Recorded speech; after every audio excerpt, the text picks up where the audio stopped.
Welcome back. You're watching Global Eye. In the run-up to U.S. elections on November 5, Republican nominee Donald Trump and his rival, Democrat nominee Kamala Harris, will be participating in a debate on the 10th of September. In a press conference, Trump confirmed that he will be taking on Kamala Harris at ABC Network and that he also agreed to upcoming dates with Fox News and NBC. The two candidates have been campaigning in full swing with their running mates across the country. Harris is up by 2.1 points from Trump in the national average, as per a poll released by 538, another poll by YouGov, where they asked respondents to choose a better debater, regardless of who they believe will be a better presidential candidate. 42% favored Harris, while 37% backed Trump. So what lies ahead for the two candidates? Joining me now to take this forward are David Montgomery, senior data journalist at YouGov, John Mark Hansen, political science professor at University of Chicago, and Philip Bump, national columnist at the Washington Post. Thank you very much, gentlemen, for joining us. Professor Hansen, if I can come to you first, give us a sense of where this election stands as of now. And do you feel that the Harris-Walz team clearly has an edge right now, and the numbers, the edge in the opinion polls is only going to get wider? Well, I think it's going to be a very close race in the fall. There are a bunch of headwinds for the Democrats. If you look at the so-called fundamentals, things like the economy and Biden's approval, they're really not very good right now. What's really helping, though, is that Democrats have become energized and hopeful again. And so the kind of support that they could expect on the basis of partisanship and on the basis of the qualms that many voters have about Donald Trump, that has now come to work in their favor. Right.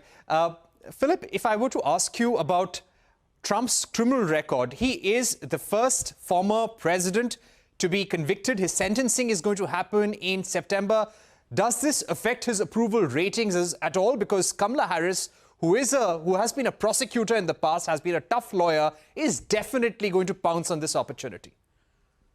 Yeah, I don't think it necessarily affects how Americans view him. It's baked in, as we say. It's already something that Americans have considered and incorporated into their views of Donald Trump. I think that it was very helpful to him in securing the Republican nomination when he first became indicted in New York early last year. It really helped cement his leadership in the Republican field. I don't think necessarily that it's going to do additional harm should that sentencing happen. Of course, the sentencing itself was already delayed. It's not clear it actually will happen prior to the election, so we'll have to wait and see. But this is something that people already incorporate into their views of Donald Trump. And if you are going to the polls in November, I think the odds that you are going to be influenced by his having been sentenced or not sentenced are fairly low. Of course, it depends on what the sentence might be. But, you know, this dynamic of Donald Trump as having been convicted of criminal charges, running against Kamala Harris as former prosecutor, I think that's already fairly well understood. And I'd be surprised if it actually led to any significant change in the polls. Right. David, coming to you, when it comes to the U.S. elections, it's finally those 6 or 7 swing states which really matter. According to the most recent polls done on the 8th of August by YouGov, you've got Kamala Harris, who's seen as a better debater. She's seen as a favorite among a large section of the voters who have been polled by you. But where are these numbers actually coming from? When it comes to those 6 or 7 swing states, how do things stand there as of now? Well, I think the short answer is that things are very close, both nationally and in the key swing states that will actually determine the election, with the Electoral College being the thing that determines the actual winner of the election. YouGov conducts mostly national polls, but our partner CBS News has done some modeling, and they project that the sort of 7 closest states, both in the Midwestern United States, like Michigan, Pennsylvania, and Wisconsin, and in more southern states like Arizona and Georgia. All of these are very close within the margin of error. This is a very close election, and most Americans have already made up their minds and are firmly decided. There's only a relatively small percentage of Americans who are still genuinely up for grabs, and they'll be the ones who will determine the election either by who they support or if they decide to stay home. Right. Professor Hansen, now, these small section of undecided Americans which are up for grabs, would you say these are new voters, younger voters, who have an independent mind right now, who could swing either side? How many would those be? And both sides are trying to appeal to them. You've got Trump, who's chosen J.D. Vance, trying to portray him as somebody who's risen from the working class, risen from poverty, went to Yale Law School. On the other hand, you have Kamala Harris, who's picked someone like Tim Walz, who's got a military background, who was a school teacher, a football coach, to appeal to the young American. Which side do you think will appeal to young Americans, new voters the most? It's awfully hard to say. In general, younger voters have been trending in the Democratic direction for a couple of generations now. There was some evidence that perhaps things had swung back a little bit toward the Republicans.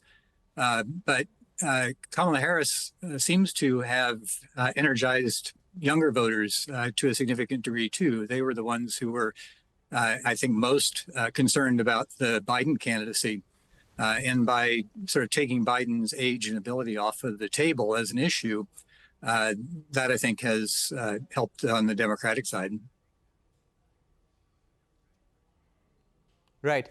Philip, coming to you, as you chase this election campaign, give us a sense of what are some of the issues that are going to matter. How much does the running mate matter in an election?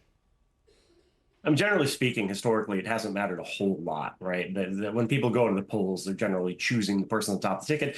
We pay a lot of attention to the running mate in part because it's one of the sort of benchmarks over the campaign. It is a news event that happens, so we end up talking about it a lot. There are a lot of issues, I think, broadly speaking, that people will take into account when they're thinking about who they're going to vote for.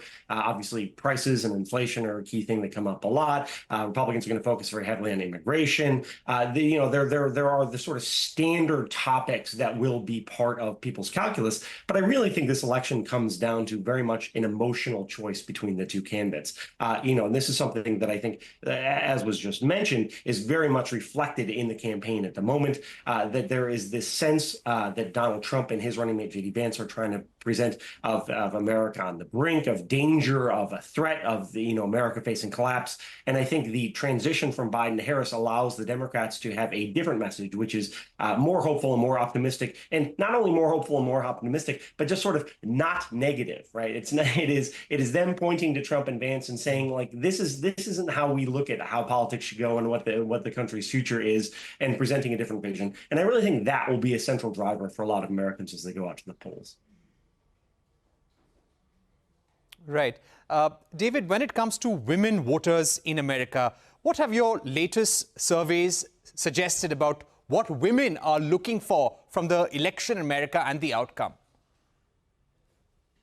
Female voters in the United States generally tend to lean a little bit more toward the Democratic Party. Our latest poll showed that overall we had a 45% for Harris and 43% for Trump. Women were 50% for Harris and 39% for Trump. So this is a group that leans a little bit toward Harris, but there's still a lot of female voters on both sides. One of the major issues on the election is abortion, which is an issue of interest to a lot of female voters. And our polls show that voters give Harris the edge on that issue over Biden, 48% to 30%, whereas Biden has, they give Harris the edge over Trump on that, 48% to 30%, whereas Trump has more of an issue on questions such as immigration, where voters are more likely to prefer Trump's approach. Professor Hansen, if I were to come to you right now, when we speak about the U.S. election and as things stand right now, how much does the issue of economy, issue of jobs, of inflation matter to people right now? Or do you think the campaign speeches, the presidential debates, we make a lot of these presidential debates, even in India, we wake up early to watch these presidential debates. They are quite dramatic. They make a lot of headlines. Are they a deciding factor for voters in America? Well, I come from a school that says that the campaigns really don't matter a whole lot. On the other hand, they matter a lot at the edges. And this is a race that's going to be won on the margins. And so there are any number of things that we can't anticipate that could enter into the final decision. The economy is there. The economy is really structuring this race in an important way. If we were booming ahead in the economy, things would look a lot better for the Democrats. And if things were a lot worse, it would look even better for the Republicans. So all of those things matter a great deal. But we've been in a cycle ever since the 1990s where elections are really won in very close races. And that's kind of where we are in this race, too. Right. Now, Philip, if I were to come to you, even Washington Post, along with its partner organizations, has been carrying out surveys among U.S. voters.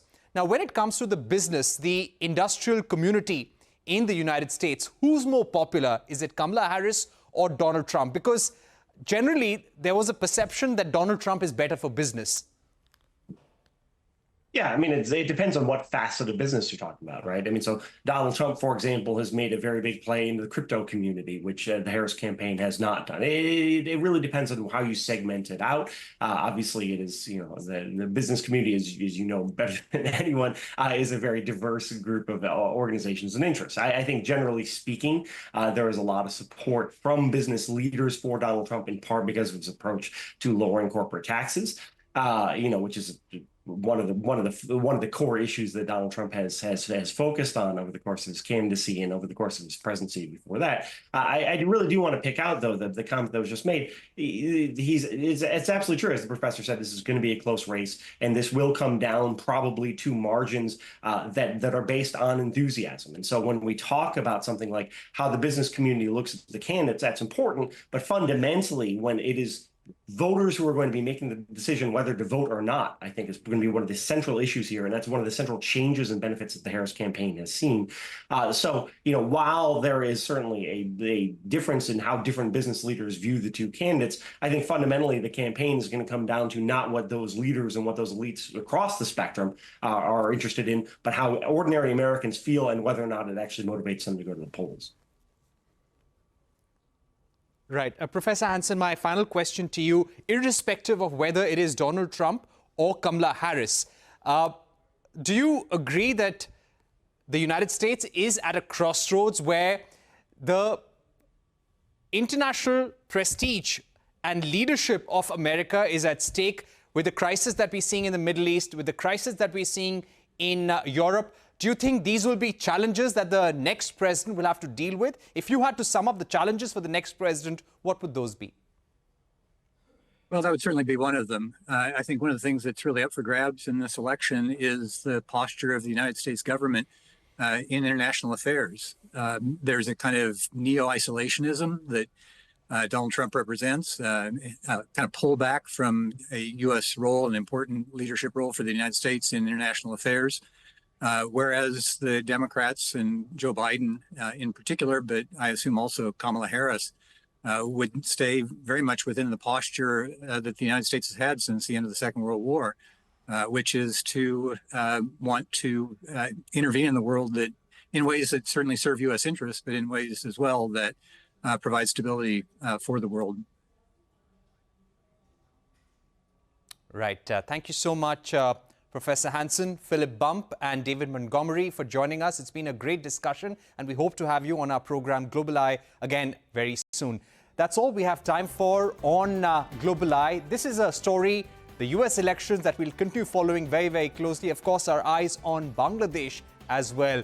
Definitely a disturbing situation, and our thoughts and prayers with people who've lost their loved ones, and we also pray for the safety of Indian nationals in Bangladesh. That's all we have time for. Thank you for watching. Goodbye.